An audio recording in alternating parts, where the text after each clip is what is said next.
ইন্টারভিউয়ে একটা প্রশ্ন আসে 802কে 4 দিয়ে ভাগ করলে ভাগফল কত হয় এবং ভাগশেষ কত হয়। সেক্ষেত্রে আমরা কি করি, 4 দুগুণে 8 মিলিয়ে দিই এবং বলে দিই এই শূন্যটা এখানে চলে গেল। প্রশ্নটা কিন্তু এই জায়গাতেই আসে, এই শূন্যটা কেন এখানে যায়। আজকের এই শর্ট ভিডিওটা এটাই বোঝানো হয়েছে, এই শূন্যটা কেন এখানে যায়।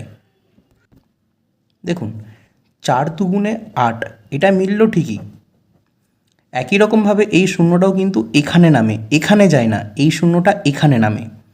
আমরা জানি কোনো সংখ্যার সঙ্গে যখন শূন্যকে গুণ করি তখন আমরা শূন্য পাই, সেটা 4 হতে পারে, 5 হতে পারে, যে কোনো সংখ্যা, যে কোনো সংখ্যার সঙ্গে যখন আমরা কোনো শূন্যকে গুণ করি তখন আমরা গুণফল কিন্তু অলওয়েজ শূন্য পাই। সেরকমই 4 দুগুণে 8 যেমন আমি এখানে নামালাম, তেমনই 4 শূন্য শূন্য আমি এখানে পাবো এবং এটাকে এভাবেই মিলিয়ে দেবো।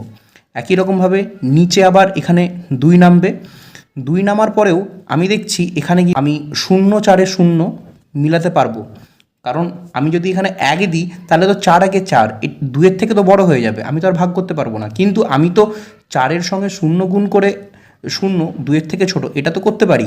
লাস্টে আমি কি পেলাম, 2 থেকে আমি যখন 0কে বিয়োগ দেব তখন আমি 2 পেলাম।